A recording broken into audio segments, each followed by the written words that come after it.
Hello everyone, आज हम Biot-Savart law को सीखेंगे। जनरली बायोट-सावर्ट लॉ का यूज कहाँ करते हैं हम? तो अगर किसी भी करंट कैरिंग वायर का मुझे मैग्नेटिक फील्ड डिटरमाइन करना है, किसी भी करंट कैरिंग वायर के विसिनिटी में किसी भी पॉइंट पे अगर मुझे मैग्नेटिक फील्ड कैलकुलेट करना है तो उसके लिए बेसिकली बायोट-सावर्ट लॉ का यूज करा जाता है। और बायोट-सावर्ट लॉ का जो आप इक्वेशंस देखते हो किताबों में, ये क्या होता है? So DV vector is given by mu not upon 4 pi I DL cross R upon magnitude of R to the whole cube. यहीं से आपको बायोट-सावर्ट लॉ पे काम करना होता है, यहीं से आपको देखने को मिलता है। बेसिकली आज जो हम बात करने जा रहे हैं उसका बेसिक फंडामेंटल ये होगा कि आज हम इस सारे इक्वेशंस को डिराइव करेंगे विथ बेसिक कॉन्सेप्ट्स, है ना। पहले हम सीखेंगे कि आखिर ये इक्वेशन डिराइव कैसे किया गया है और उसके बाद फिर हम मैग्नेटिक फील्ड पे ढेर सारे बहुत सारे एप्लीकेशंस करने जा रहे हैं। तो देखो, सबसे पहला चीज ये है कि इस बायोट-सावर्ट लॉ इक्वेशन को डिराइव करने के लिए जो बेसिक फंडा है, बेसिक हमारा फंडा जो हम यूज करने जा रहे हैं, इसके पहले कि आप बायोट-सावर्ट लॉ को देखो, एक टॉपिक हम यहां सीखेंगे, calculation of magnetic field, calculation of magnetic field due to a moving charge, due to a moving charge particle। ठीक है भाई, एक सिंगल चार्ज पार्टिकल के कारण, अगर वो सिंगल चार्ज पार्टिकल मोशन में है तो उसके वजह से किसी पॉइंट पे कितना मैग्नेटिक फील्ड इंटेंसिटी होगा, पहले इस चीज को हम कैलकुलेट करेंगे और फिर इसी कॉन्सेप्ट से हम बायोट-सावर्ट लॉ को इजीली आज डिटरमाइन कर लेंगे। तो इसके लिए सबसे पहले हम कंसिडर करते हैं, let us suppose there is a charge particle plus Q and it's moving with velocity v along this direction. ये लाइन ऑफ मोशन है चार्ज पार्टिकल का, ठीक है। आप इसको वर्टिकली एज्यूम कर सकते हो that this single charge particle is moving vertically with velocity v। Now let's say कि किसी पॉइंट पे, इस पॉइंट P पर मुझे इस मूविंग चार्ज के कारण मैग्नेटिक फील्ड इंटेंसिटी डिटरमाइन करना है, ठीक है। सबसे पहले तो इस पॉइंट P का एक पोजीशन वेक्टर हम अपन लिख लेते हैं, ये पोजीशन वेक्टर r है एंड लेट अस अज्यूम कि इस वेलोसिटी वेक्टर और पोजीशन वेक्टर के बीच का एंगल कितना है? थीटा। ठीक है भाई, वेलोसिटी वेक्टर और पोजीशन वेक्टर के बीच का एंगल कितना है? यहां थीटा मैंने माना हुआ है। अब इस पॉइंट पे इस मूविंग चार्ज के कारण, इस मूविंग चार्ज के कारण कितना मैग्नेटिक फील्ड होगा, इस चीज को बताने के लिए, समझाने के लिए ढेर सारे एक्सपेरिमेंट्स करे गए हैं प्रैक्टिकली, और लोगों ने ये पाया, जो पहला पॉइंट यहां से उनको मिला कि ये जो मैग्नेटिक फील्ड होगा that is B, this is proportional to the magnitude of charge. ठीक है भाई, जितना ज्यादा चार्ज का वैल्यू हम यहां लेते हैं, जितना ज्यादा चार्ज का मैग्नीट्यूड होगा, मैग्नेटिक फील्ड इंटेंसिटी इस पॉइंट पे उतना ही ज्यादा होता है। So we can easily write that B is directly proportional to Q। The second thing, the second observation is कि ये मैग्नेटिक फील्ड जो है प्रोपोर्शनल होता है मैग्नीट्यूड ऑफ वेलोसिटी के। ठीक है भाई, जितना ज्यादा हम इस चार्ज पार्टिकल को जितना ज्यादा वेलोसिटी से भगाते हैं, मैग्नेटिक फील्ड इंटेंसिटी का वैल्यू उतना ही ज्यादा होता है। और अगर वेलोसिटी आप कम करते हो, उसकी वैल्यू आप कम करते हो, तो मैग्नेटिक फील्ड इंटेंसिटी का वैल्यू वहां कम देखने को मिलता है। अच्छा, एक चीज और ध्यान रखेंगे यहां कि इस Q और V के वैल्यू को प्रैक्टिकली Q और V को अल्टर करके ये जो B की इंटेंसिटी आप चेक कर रहे हो, this is basically done by a magnetic compass. उसके निडल के डिफ्लेक्शन को दिखाकर, अगर डिफ्लेक्शन ज्यादा होता है तो मैग्नेटिक फील्ड इंटेंसिटी वहां ज्यादा होगा, अगर डिफ्लेक्शन कम हो रहा है तो मैग्नेटिक फील्ड इंटेंसिटी वहां पे कम होगा। चलिए, तो दो चीज समझ में आ गया कि अगर चार्ज का मैग्नीट्यूड बढ़ा दें तब भी मैग्नेटिक फील्ड इंटेंसिटी का वैल्यू ज्यादा होगा, स्पीड बढ़ा दें हम अगर भी का वैल्यू अगर ज्यादा कर दे तो मैग्नेटिक फील्ड इंटेंसिटी का वैल्यू यहां ज्यादा होगा। जो तीसरी चीज है, ओरेस्टेड एक्सपेरिमेंट में ऑलरेडी हम लोगों ने सीखा है ये चीज कि अगर करंट कैरिंग वायर से जितनी दूर आप जाओगे, है ना, डिस्टेंस जितना ज्यादा बढ़ाओगे, मैग्नेटिक फील्ड इंटेंसिटी का वैल्यू उतना ही कम होता है। तो मैथमेटिकली ये B का जो वैल्यू है magnetic field intensity inversely proportional होता है square of distance of this point from this charge particle. ठीक है भाई, इस लाइन ऑफ मोशन जो चार्ज पार्टिकल है, इस चार्ज पार्टिकल से डिस्टेंस जितना ज्यादा होगा मैग्नेटिक फील्ड इंटेंसिटी का वैल्यू उतना ही कम होता है। So it is inversely proportional to the square of the distance. ठीक है, चौथा बड़ा इंटरेस्टिंग चीज है इसमें, एक बहुत इंटरेस्टिंग चीज है, इस चीज को समझिएगा कि अगर मैं इस लाइन ऑफ मोशन, ये जो चार्ज पार्टिकल का लाइन ऑफ मोशन है, अगर मैं इस जगह पे कोई पॉइंट ले लूं, आइदर ए, बी, ये सी पॉइंट, डी पॉइंट, ये सारे वेलोसिटी के ही डायरेक्शन में लिया गया है।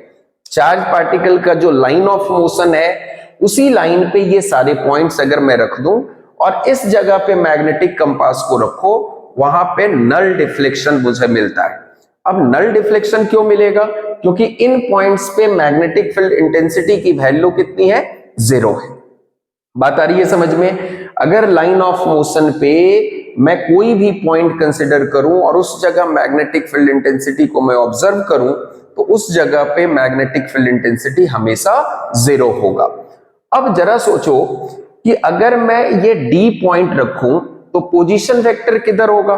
देखो ध्यान से भाई, अगर मान लो कि ये चार्ज पार्टिकल ऐसा इसी डायरेक्शन में मूव करता है और हम ये पॉइंट सी यहां कंसिडर कर रहे हैं, तो रेडियस वेक्टर जो पोजीशन वेक्टर है वो भी इसी के डायरेक्शन में होगा। दैट मींस यहां पे थीटा का वैल्यू पॉइंट सी के लिए कितना बनता हुआ है? 0 degree in between the velocity vector and position vector.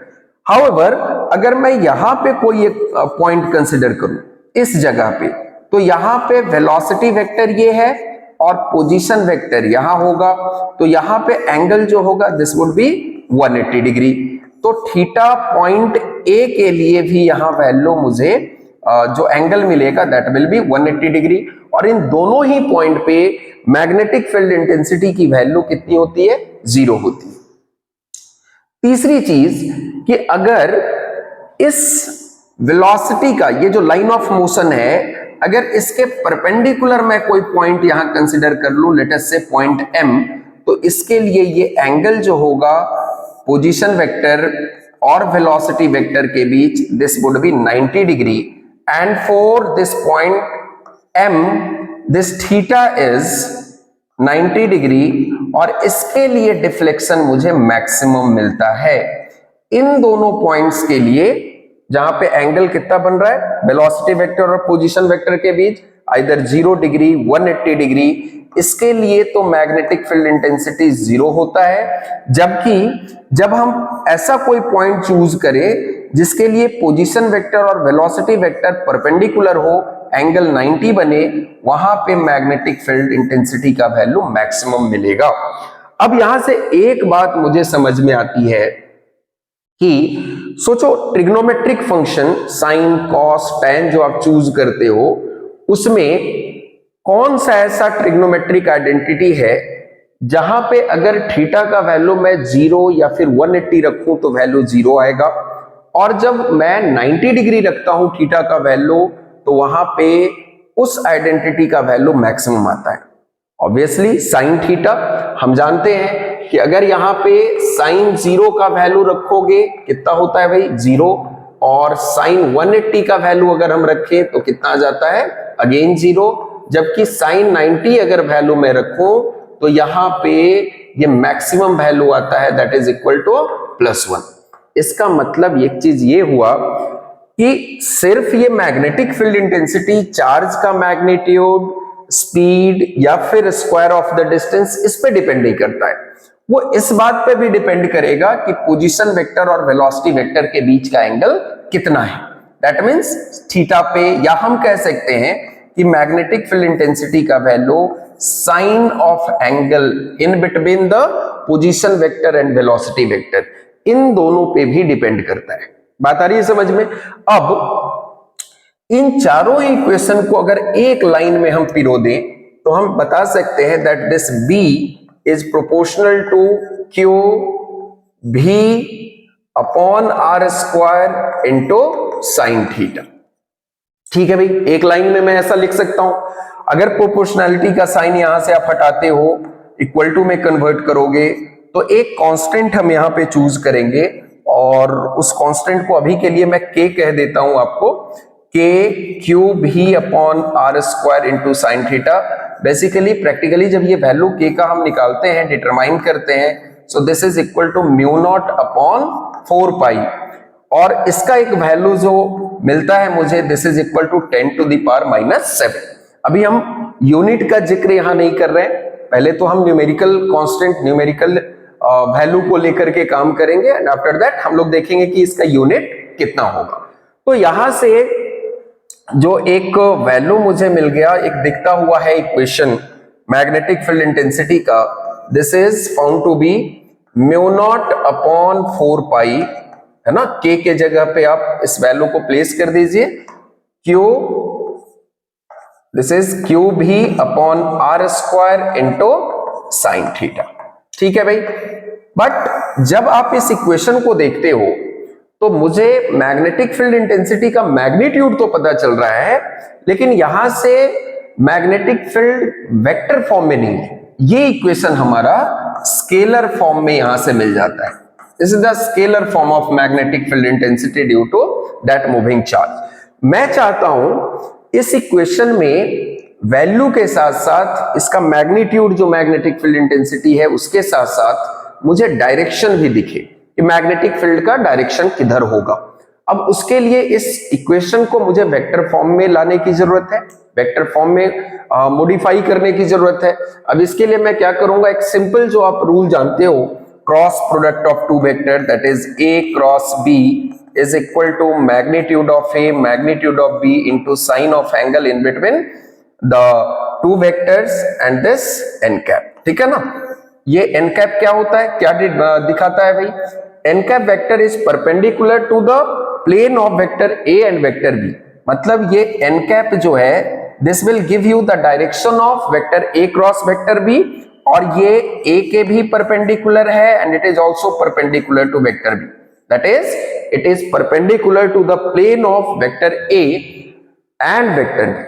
ठीक है भाई। अब देखिए, अब अगर इसी इक्वेशन को हम लोग वेक्टर फॉर्म में लिखने की कोशिश करें, so this would be equal to mu not upon 4 pi Q upon R to the R का जो मैग्नीट्यूड है उसका whole cube, and this would be equal to V cross R। चलो एक बार थोड़ा ध्यान से इस इक्वेशन को देखिए। अगर मैं वापस इसका मैग्नीट्यूड इस वेक्टर फॉर्म से भी निकालना चाहूं तो मैं यहां से निकाल सकता। Now this equation is in vector form. कैसे हम इस इक्वेशन से, कैसे लिखा गया इस इक्वेशन को, इसको भी समझ सकते हो आप। जनरली यहां हम करते क्या है कि सबसे पहले यहां पर R अपॉन R से मल्टीप्लाई कर देंगे, मल्टीप्लाई डिवाइड कर देंगे R से, और उसके बाद V क्रॉस R के यूनिट वेक्टर से हम इसको मल्टीप्लाई कर देते हैं, क्योंकि V क्रॉस R का जो डायरेक्शन होगा वही डायरेक्शन किसका होगा, मैग्नेटिक फील्ड इंटेंसिटी से। तो उतने करने के बजाय आप ऐसे इसको देख सकते हो कि अगर मैं फिर से इसका मैग्नीट्यूड निकालने की कोशिश करूं यहां से, so magnitude of vector B will be equal to mu not upon 4 pi, ठीक है, Q upon this magnitude of R cube, और V क्रॉस R का जो स्केलर वैल्यू होगा, this would be V R into sine theta. आप देख सकते हो यहां से कि अगर मैं इसको कैंसल आउट करूं तो ये R स्क्वायर हो जाएगा। फिर से यही टर्म आपको मिल रहा है, देखिए एक बार, mu not upon 4 pi Q upon magnitude of R का whole square into sine theta. बशर्ते अब ये जो इक्वेशन मुझे मिलता है यहां से, अब देखो इतनी बातें समझ में आ गई। अब ये जो इक्वेशन यहां से मुझे मिल रहा है, ये मैग्नीट्यूड के साथ साथ, ये आपको मैग्नीट्यूड के साथ साथ यहां पे डायरेक्शन भी जो है बड़ा इजीली आपको बता देता है। ठीक है, एक मिनट रुक जाओ। चलिए, तो ये इक्वेशन डायरेक्शन कैसे देगा, पहले उस पर चर्चा करते हैं। तो आप बहुत अच्छे से जानते हो कि अगर कोई एक वेक्टर ए है and this is vector B, अगर मुझे ए क्रॉस बी का डायरेक्शन निकालना है, ए क्रॉस बी का डायरेक्शन निकालना है, so for that we use right hand thumb rule, है ना। कौन सा रूल का यूज करेंगे, राइट हैंड थंब रूल का यूज करते हैं। And in that you have to place the edge of our right hand palm, है ना। ये जो एज किनारा आप देख रहे हो अपने राइट हैंड का पाम का, इसको ए के लॉन्ग रख देना है और इसको हम रोटेट कर लेंगे बी के क्रॉस। ठीक है भाई, ए के लॉन्ग रखना है और बी के क्रॉस रोटेट करेंगे। ठीक है, तो जो डायरेक्शन आपका थंब पॉइंट करता हुआ होगा, ये जो डायरेक्शन ऑफ थंब होगा, that will give you the direction of vector A cross vector B. ठीक है, राइट हैंड थंब रूल का यूज करेंगे, ए के एलोंग रखा अपना किनारा, एक हथेली का पाम का, और उसको घुमा दिया किधर, बी के क्रॉस। जिस डायरेक्शन में ये थंब पॉइंट करता हुआ होगा वही डायरेक्शन हमारा vector A cross vector B का होगा। And in this you can see here कि अगर मैं ए के एलोंग रख के बी के तरफ घुमाता हूं तो डायरेक्शन किधर है, outward from this plane of board, outward point करता हुआ है, outward to the plane of board point करता हुआ है, प्लेन ऑफ बोर्ड, जिसको बेसिकली आप इस साइन से रिप्रेजेंट करते हो। ठीक है, अगर मैं यहीं पे B क्रॉस ए करूं, अगर B के अलोंग मैं अपना ये किनारा रखूं और A के क्रॉस घुमाऊं, तो अंगूठे का डायरेक्शन जो होगा ये इनवर्ड होगा, इनटू द बोर्ड होगा। सिमिलरली अगर इस जगह पे मुझे यहां पर डायरेक्शन निकालना हो, देखो भाई पहले तो यहां देख लीजिए, यहां पे direction magnetic field intensity vector का कहां से मुझे मिलेगा, ये V क्रॉस आर से, है ना, V क्रॉस आर से। कैसे, तो जब आप ये चार्ज पार्टिकल को आपने कंसिडर किया, इसकी वेलोसिटी इधर है और ये पॉइंट का पोजीशन वेक्टर यहां आर है, ये एंगल थीटा है, मैं क्या कर रहा हूं, V क्रॉस आर, V के अलोंग आप अपने हाथ के किनारे को रखो और इसको किधर रोटेट करना है, आर के cross, V cross R. Obviously इस पॉइंट पे जो डायरेक्शन मुझे मिल रहा है यहां पर, this would be inward to the plane of board, into the plane of board, है ना, into the plane of the board. ठीक है भाई, तो इस इक्वेशन की यही खूबसूरती है कि आपका मैग्नीट्यूड के साथ साथ यहां से आपको डायरेक्शन भी पता चल जाएगा। ठीक है, V क्रॉस आर किया, राइट हैंड थंब रूल का यूज किया, V के लॉन्ग हाथ को रखा और R के क्रॉस घुमा दिया, जिधर डायरेक्शन है अंगूठे का, अंगूठा जिधर पॉइंट करता हुआ होगा, that will be the direction of the magnetic field intensity vector. अब इतनी बातें सीख जाने के बाद, ठीक है, अब यहीं से हम जो है मैग्नेटिक फील्ड एक करंट कैरिंग वायर के लिए हम निकालेंगे, उसके लिए हम डिराइव कर लेंगे, डिटरमाइन कर लेंगे इसी इक्वेशन का यूज करते हुए।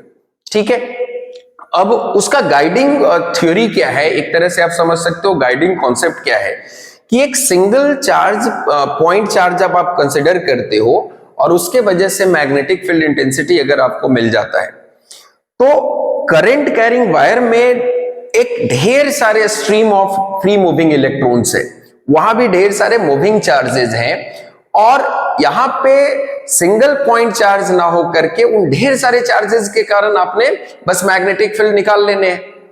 समझ में आ रही है बात? अगर सिंगल पॉइंट चार्ज के कारण मैं मैग्नेटिक फील्ड डिटरमाइन कर सकता हूं और किसी करंट कैरिंग वायर में ढेर सारे stream of moving charge particles हैं, तो उसके लिए तो मैं आसानी से उस इक्वेशन को लिख सकता हूं, है ना। तो फिर मैं वहीं से शुरू करता हूं। देखिए, अब हम कंसिडर करने जा रहे हैं, पहले कहीं पे एक जगह आप इस इक्वेशन को लिख लो, due to a single charge particle magnetic field जो दिया जा रहा है इस जगह पे वेक्टर फॉर्म में ही लिखेंगे, this is equal to mu not upon 4 pi Q upon magnitude of r to the whole cube, और यहां पे आपको मिल रहा था कितना, तो v क्रॉस r। ठीक है भाई, this was V cross R। यहां से हमने मैग्नीट्यूड भी देखा और डायरेक्शन भी देखा कि कैसे एक सिंगल पॉइंट चार्ज के कारण मैग्नेटिक फील्ड इंटेंसिटी मुझे डिटरमाइन करना है। Now we are going to calculate the magnetic field due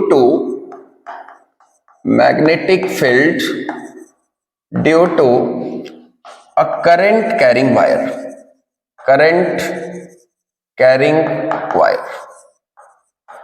ठीक है भाई, लेट अस सपोज कि आपने एक कंसिडर किया है यहां पे करंट कैरिंग वायर और एक यूनिफॉर्म करंट इसमें फ्लो हो रहा है, दैट इज आई।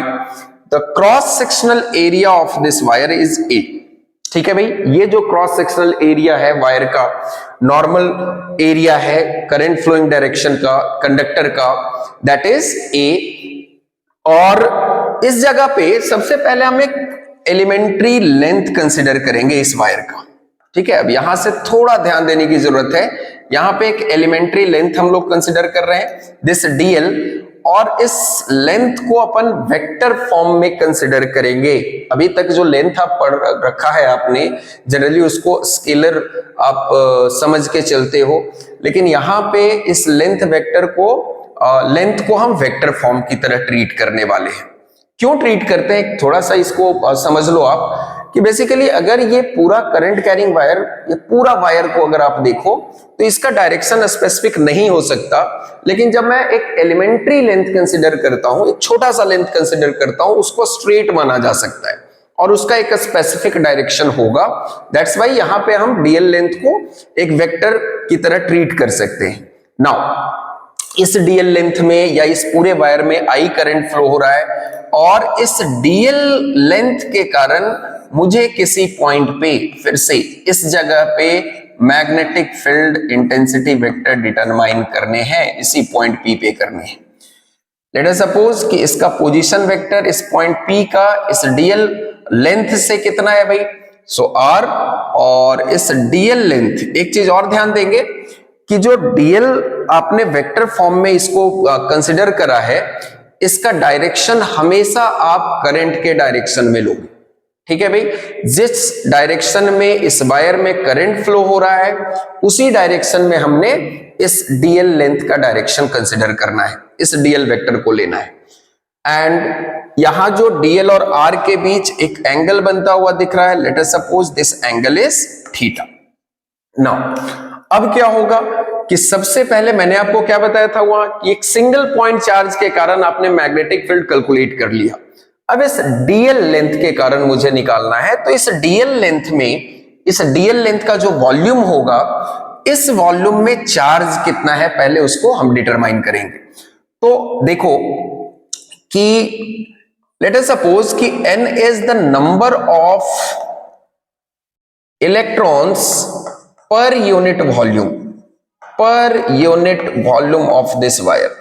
ठीक है भाई, n क्या मैंने कंसिडर किया यहां कि इस यूनिट लेंथ में, यूनिट वॉल्यूम में, है ना, इस वायर के यूनिट वॉल्यूम में जो नंबर ऑफ फ्री इलेक्ट्रॉन्स हैं, that is equal to n। तो इसका डीएल, इस एलिमेंट्री पार्ट का वॉल्यूम कितना होगा, ये छोटा सा वॉल्यूम आपको यहां से आप कंसिडर कर सकते हो, ये लेंथ डीएल जो लेंथ है इनटू इसका cross sectional area, that is a into DL. समझ आ रही है बात? अगर मैं क्रॉस सेक्शनल एरिया में ये छोटे से लेंथ को मल्टीप्लाई कर लूं तो इसको मुझे वॉल्यूम मिल जाता है। और अगर इस वॉल्यूम में आपको total number of free electrons चाहिए in this DV volume, number of electrons कितना हो जाएगा, नंबर ऑफ इलेक्ट्रॉन्स हो जाएगा, अगर यूनिट वॉल्यूम में यहां पे n इलेक्ट्रॉन है तो इस डीवी वॉल्यूम में सिंपली आपको इस n को मल्टीप्लाई करने हैं, that is a dl into n। यहां से क्या मिल जाएगा आपको, number of electrons in this part, this volume, this small volume of this wire. अब एक इलेक्ट्रॉन पे चार्ज है -e, तो टोटल चार्ज जो इस वॉल्यूम में होगा, इस डीवी वॉल्यूम में, this would be equal to a dl into n into -e। आ रही है बात समझ में? यहां से हम टोटल चार्ज जो है डिटरमाइन कर सकते हैं। अब तो हो गया अपना काम। अगर मैं इस Q के वैल्यू को यहां प्लेस कर दूं, उस डीएल लेंथ के कारण मुझे, उस वायर, करंट कैरिंग वायर के कारण मुझे मैग्नेटिक फील्ड इंटेंसिटी मिल जाएगा। सो अब आपको करना क्या है, इस जगह पे इस डीएल लेंथ के वजह से late us suppose magnetic field है dB, and this will be equal to mu naught upon 4 pi Q का वैल्यू आपने निकाल लिया है इस पार्ट में, this is equal to A dl into n into minus C upon magnitude of R to the whole cube into, अच्छा एक और चीज कि किसी भी करंट कैरिंग वायर में, थोड़ा ध्यान से समझोगे इसको, जरा सा हम यहां पे और समझने की कोशिश करते हैं कि इलेक्ट्रॉन का जो डायरेक्शन होता है, इलेक्ट्रॉन जो जिस डायरेक्शन में फ्लो होता है, करंट का डायरेक्शन उसके अपोजिट अपन कंसीडर करते हैं। ठीक है भाई, करंट का जो डायरेक्शन होगा उसके अपोजिट लेंगे। और यहां पे जो वेलोसिटी कहने का क्या मतलब है, this is the drift velocity of the electron, है ना, एवरेज वेलोसिटी। करंट इलेक्ट्रिसिटी में आपने पढ़ा होगा कि जब भी करंट फ्लो होता है, so electron gets drifted opposite to the direction of current with average velocity which is known as drift velocity. और ये इलेक्ट्रॉन के ड्रिफ्ट होने का जो डायरेक्शन होगा उसके अपोजिट डायरेक्शन में हमेशा करंट फ्लो होता है। अरे ये बात समझ में? तो आई का डायरेक्शन आपने कहा, या तो आई का डायरेक्शन बोल दो या डीएल का डायरेक्शन बोल दो। एक चीज और समझना है कि इस v के जगह पे मैं क्या लूंगा, drift velocity vd cross r, जिस एवरेज वेलोसिटी से इलेक्ट्रॉन मोशन में है उस कंडक्टर में, उसको हम लोग ड्रिफ्ट वेलोसिटी लेंगे इस वेलोसिटी के जगह पे, और ये वेक्टर r है। एक और चीज यहां समझना होगा इस डिराइवेशन के लिए कि इस vd और dl का डायरेक्शन या करंट का डायरेक्शन एक दूसरे के अपोजिट है। इसका मतलब ये है कि जो dl वेक्टर का यूनिट वेक्टर होगा, this would B negative of this unit vector of vd vector. ठीक है भाई, देखो ये दोनों का डायरेक्शन एक दूसरे के अपोजिट है, तो यूनिट वेक्टर बेसिकली क्या शो करता है मुझे, तो डायरेक्शन की बात करते हैं यूनिट वेक्टर के लिए। अगर ये दोनों का डायरेक्शन अपोजिट है तो इनके यूनिट वेक्टर एक दूसरे के क्या होंगे, नेगेटिव होंगे। That means unit vector of this vd vector will be negative of the dl vector. ठीक है, अब इससे क्या मुझे मिलता है कि यहां पे जब आप प्लेस करोगे vector dv equal to mu not upon 4 pi, यहां देख लो भाई, ये है a into dl into n minus e upon magnitude of r to the whole cube. क्या मैं इस vd वेक्टर को vd into, this is the magnitude of vd vector, क्या मैं इस vd वेक्टर को इस फॉर्म में लिख सकता हूं, magnitude of vd into unit vector of vd। देखो भाई, ये यूनिट वेक्टर जो है vd का, ड्रिफ्ट वेलोसिटी का, ये आपको डायरेक्शन देगा। अगर उसके मैग्नीट्यूड से अपन मल्टीप्लाई कर दें तो मुझे ये वेक्टर फिर से मिल जाएगा, दिस vd वेक्टर। और अगर मैं यहां पे इस यूनिट वेक्टर को अगर लेंथ वेक्टर के टर्म में लिखना चाहूं, so this vd vector upon magnitude of vd, यहां देखो इस जगह से देख लो, क्या इस जगह पे इस dl vector minus of dl vector upon magnitude of dl, ये यूनिट वेक्टर हो गया dl वेक्टर का। इसको इस तरह से भी रिप्रेजेंट कर सकते हैं, and this is equal to vd vector upon magnitude of this vd। ठीक है, समझिए इस चीज को, मैंने इस vd वेक्टर को लिखने का बस तरीका चेंज किया है। vd वेक्टर को अगर उसके मैग्नीट्यूड से यूनिट वेक्टर को मल्टीप्लाई कर दूं तो vd वेक्टर मिल जाएगा, और ये vd vector upon magnitude of vd, that is unit vector, इस dl के यूनिट वेक्टर के नेगेटिव है। तो हम यहां से कह सकते हैं कि this db will be equal to mu not upon 4 pi. ठीक है, यहां जरा सा हम चेंज करेंगे इसका फॉर्मेट, ये क्या हो जाएगा, n, ये देखो e a dl, ये e माइनस साइन के साथ है यहां, है ना, इस माइनस साइन को भी हम यहां लिख देंगे। एंड एक मिनट, थोड़ा सा इसको चेंज कर लेते हैं हम। ठीक है, थोड़ा और बढ़िया से इसको लिख लो भाई। So this would be n a dl into minus E, इसको ऐसा कैसा छोड़ दीजिए आप, ये हो गया r का मैग्नीट्यूड का होल क्यूब। अब देखिए क्या इस जगह मैं ऐसा इसको लिख सकता हूं, इसको ऐसा कोट कर सकता हूं, unit vector of VD is negative of this DL vector upon magnitude of DL, यहां माइनस साइन है, क्रॉस R हो गया।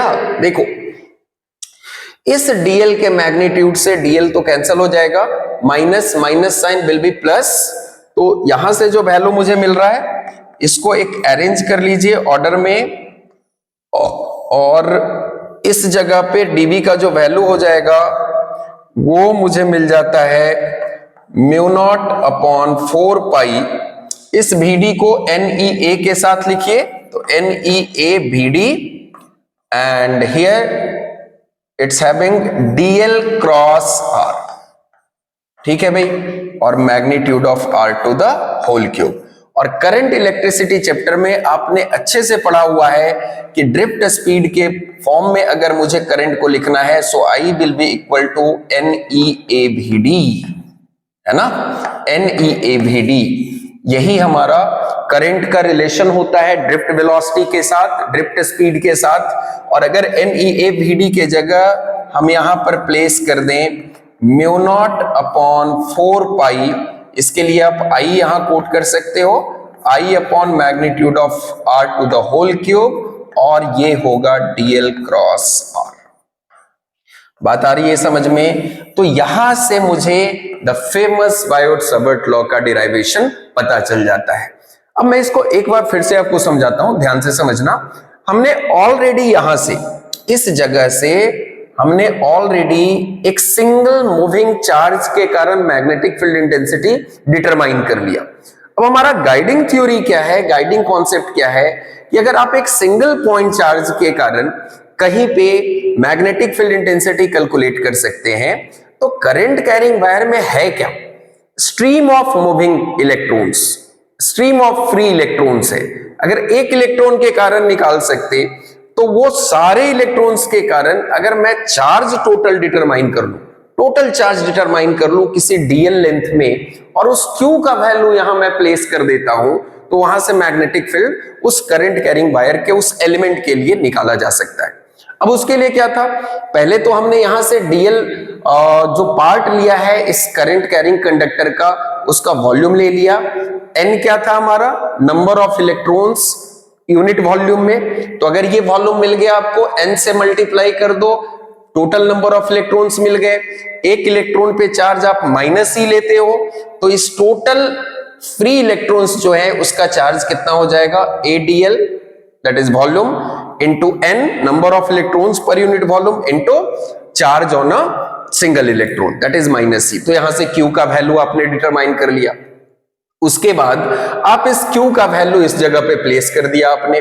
दूसरी चीज हम यहां से ये देखते हैं कि मुझे यहां पे VD को रिप्लेस करना है इस DL के टर्म में। हम कैसे कर सकते हैं, हम जानते हैं कि इलेक्ट्रॉन अगर किसी करंट कैरिंग वायर में करंट फ्लो हो रहा है तो इलेक्ट्रॉन का डायरेक्शन करंट के डायरेक्शन के अपोजिट होता है। दैट मीन्स इसका जो ड्रिफ्ट वेलोसिटी होगा इस करंट के डायरेक्शन के अपोजिट होगा। और अगर ये डायरेक्शन अपोजिट है, direction is given by the unit vector, तो इसका यूनिट वेक्टर एक दूसरे के अपोजिट है, दैट मीन्स एक दूसरे के नेगेटिव है। वापस मैं लिख सकता हूं कि unit vector of this DL vector will be negative of DL, unit vector of this DL vector will be equal to this unit vector of drift velocity vector। और इसको किसी भी यूनिट वेक्टर को आप कैसे रिप्रेजेंट करते हैं, that given vector upon its own magnitude, तो minus of DL upon magnitude of DL will be equal to VD vector upon magnitude of VD। अब इस VD वेक्टर को देखो, यूनिट वेक्टर अगर A है, इस वेक्टर को यूनिट वेक्टर के टर्म में आप बड़े आराम से लिख सकते हैं, magnitude of A into that vector upon magnitude of A। बात आ रही है समझ में? वेक्टर A कैंसिल हो जाएगा फिर से जी, इसका मैग्नीट्यूड, और आपको ये वेक्टर मिल जाएगा। तो ये पार्ट असल में है क्या, अगर आप vector A upon magnitude of A लिखते हो तो यही तो है यूनिट वेक्टर। ठीक है भाई, तो मैं यहां से इस VD वेक्टर को magnitude of VD into unit vector of VD के रूप में लिख सकता हूं। और हम यहां से ऑलरेडी ये बता चुके हैं कि यूनिट वेक्टर ऑफ VD जो है negative of vector DL vector के यूनिट वेक्टर के इक्वल है। सो VD vector upon magnitude of VD will be negative of DL vector upon magnitude of DL। अब यहां रख दिया इस DL तो ये दोनों तो कैंसिल हो रहा है यहां से, एंड उसके बाद यहां देखो माइनस माइनस प्लस हो जाएगा। NEAVD को हमने सेपरेटली यहां लिख लिया, जो कि आप पढ़ चुके हैं। करंट इलेक्ट्रिसिटी को अगर करंट में आप करंट को अगर ड्रिफ्ट स्पीड के टर्म में लिखेंगे, so I will be equal to NEAVD। तो NEAVD को आप I यहां प्लेस कर सकते हो इसके इक्वल, और ये जो वैल्यू होगा मेरा DL क्रॉस R यहां से बच जाएगा, है ना। तो मैग्नेटिक फील्ड इंटेंसिटी जो इस एलिमेंट्री करंट कैरिंग वायर के कारण मुझे दिख रहा है, this is equal to mu not upon 4 pi I upon R cube magnitude of R cube DL cross R, which is the famous Biot-Savart law। I hope अब ये पूरा derivation आपको क्लियर हुआ होगा। थोड़ा सा मैथमेटिक्स यहाँ अप्लाई करना है, और थोड़े से मैथमेटिक्स अप्लाई करने के बाद जो चीजें आपको यहाँ पर कॉम्प्लेक्स लगती है, जो चीजें आपको लगता है कि एज इट इज किताबों में लिख दिया गया है, उसको बड़े आराम से आप यहां से समझ सकते हो। अब एक चीज और यहां देखना है कि यहां से मैग्नीट्यूड की अगर मैं बात करूं, सबसे पहले तो डायरेक्शन देख लो। अगर ये करंट कैरिंग वायर कोई है इस जगह पे, लेट्स से ये DL लेंथ वायर है यहां, और ये आपने पोजीशन वेक्टर सोचा है इस पॉइंट P के लिए। अगर मुझे यहां पे इस मैग्नेटिक फील्ड इंटेंसिटी का डायरेक्शन चाहिए, अगर मुझे डायरेक्शन डिटरमाइन करना है, मैं फिर से ये DL क्रॉस R पर फोकस करूंगा।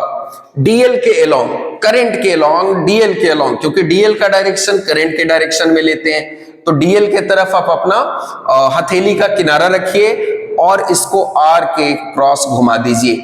देखो ये थंब कौन सा डायरेक्शन इंडिकेट कर रहा है?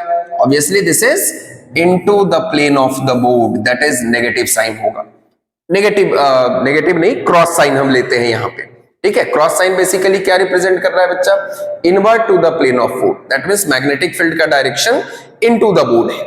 अच्छा, दूसरा चीज, एक और रूल आप यूज कर सकते हो डायरेक्शन को डिटरमाइन करने के लिए, इसको भी राइट हैंड रूल ही बोलते हैं हम। अब राइट हैंड रूल में क्या करेंगे कि जिस डायरेक्शन में करंट फ्लो हो रहा है, this is the direction of current flowing in this current carrying wire, तो I के डायरेक्शन में आप अपने थंब को प्लेस कर लीजिए, I के अलोंग थंब को रखिए, और इस बाकी के रेस्ट फिंगर्स को आप मोड़ने की कोशिश कीजिए। देखो ये फिंगर्स किधर की ओर जा रहा है? इस बोर्ड के तरफ, अंदर की तरफ, है ना, इनटू द बोर्ड। ये भी यहां से भी हमको डायरेक्शन यहां पे मिल जाएगा कि जो फिंगर का डायरेक्शन है, जिधर आप फिंगर को कर्ल कर रहे हो, ये डायरेक्शन होगा हमारा मैग्नेटिक फील्ड इंटेंसिटी वेक्टर का, that means into the board होगा।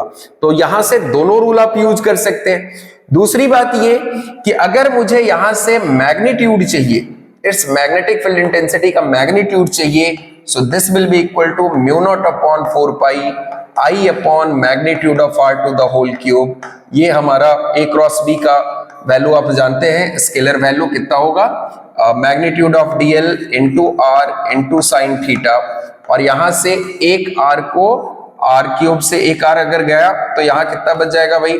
Magnitude of R to the whole square. तो ये जो dB का वैल्यू मुझे मिलता है mu not upon 4 pi I upon magnitude of R to the whole square into DL sine theta. इस जगह से आपको यहां पर स्केलर फॉर्म में बायोट-सावर्ट लॉ को आप डिटरमाइन कर सकते हो। अच्छा, अगर एक किसी specific given current carrying wire का अगर आपको डायरेक्शन यहां magnitude as well as direction बताना है, तो हम क्या करेंगे कि अगर ये करंट कैरिंग वायर है, अब DL लेंथ के लिए नहीं, पूरे करंट कैरिंग वायर के कारण अगर आपको मैग्नेटिक फील्ड निकालना है, so the thing you have to do is कि इस DV को आप इंटीग्रेट कर लो within the given proper limit of this length, extremes के बीच। तो DV को अगर आप इंटीग्रेट करते हैं, so this would B mu not upon 4 pi I upon R का मैग्नीट्यूड का ये होल क्यूब हो जाएगा, और यहां से DL क्रॉस R, इस पार्ट को आपने इंटीग्रेट करना है। इस पार्ट को जब आप इंटीग्रेट कर लेंगे तो वहां पे आपको मैग्नेटिक फील्ड इस पूरे करंट कैरिंग वायर के वजह से दिख जाएगा। दूसरा, कुछ और भी पॉइंट हम यहां सोच सकते हैं कि अगर आप एक स्ट्रेट करंट कैरिंग वायर सोचो, थोड़ा सा और देखो कुछ और इंपॉर्टेंट चीज, एक स्ट्रेट करंट कैरिंग वायर अगर है यहां, और अगर मैं इसी पॉइंट पे इस करंट के डायरेक्शन में कहीं भी ले लूं, यहां ले लूं point A, B, C, D, E, कोई भी अगर एक पॉइंट कंसिडर कर लो, इस जगह पे इस करंट कैरिंग वायर के जगह से बताओ भाई मैग्नेटिक फील्ड इंटेंसिटी का वैल्यू कितना होगा? दिस वुड बी 0, क्योंकि डीएल क्रॉस आर जब आप करोगे तो डीएल और आर पोजीशन वेक्टर जो है इस लाइन पे उन दोनों के बीच एंगल आइदर 0 होगा या फिर वो एंगल हमारा 180 डिग्री होगा। और जब यहाँ पे इस इक्वेशन में, यहां देख लीजिए जो स्केलर फॉर्म में आपने इक्वेशन लिखा है, अगर इस थीटा का वैल्यू इस जगह पे 0 डिग्री रखूं या इस जगह पे थीटा का वैल्यू मैं 180 डिग्री रखूं तो इस डीवी का वैल्यू हमेशा 0 मिलेगा। तो करंट कैरिंग वायर पे या उसके लाइन में किसी भी एक पॉइंट पे अगर मुझे मैग्नेटिक फील्ड निकालने को बोला जाए वहां वैल्यू हमेशा 0 होगा, एक नल वैल्यू मिलेगा। बात आ रही है समझ में? आई होप आज पूरा का पूरा आपने इस वायट-सावर्ट लॉ को समझ लिया होगा। और मजे की बात यह है कि ये सारे इक्वेशन का डिराइवेशन आज हमने सीखा है एकदम बेसिक से। एक सिंगल पॉइंट चार्ज को आपने समझा, उसके वजह से मैग्नेटिक फील्ड को समझा टोटल, उसके बाद फिर करंट कैरिंग वायर को वहां से कोरिलेट करके वो सारा आपने डिराइवेशन निकाल लिया। आई होप अब आपको क्लियर हो गया होगा। अगले दिन फिर हम आएंगे इसी टाइम पे, और आपको ढेर सारे एप्लीकेशंस हम यहाँ पे करने जा रहे हैं बायोट-सावर्ट लॉ पे। एक करंट कैरिंग लूप के कारण उसके सेंटर पे एक्सियल पॉइंट पे अगर एक कॉम्बिनेशन ऑफ लूप गिवन है, एक रॉड करंट कैरिंग वायर है, वहां पे करंट कैरिंग वायर और लूप का कॉम्बिनेशन जो जनरली एग्जाम में पूछे जाते हैं, उन सारे 20-25 एप्लीकेशंस को आपको बताने जा रहे हैं ताकि इसमें आप बिल्कुल बेलवर्ज हो जाओ और किसी भी तरह से अगर क्वेश्चंस पूछा जाए आप उसको कर लो। तब तक के लिए गुड नाइट।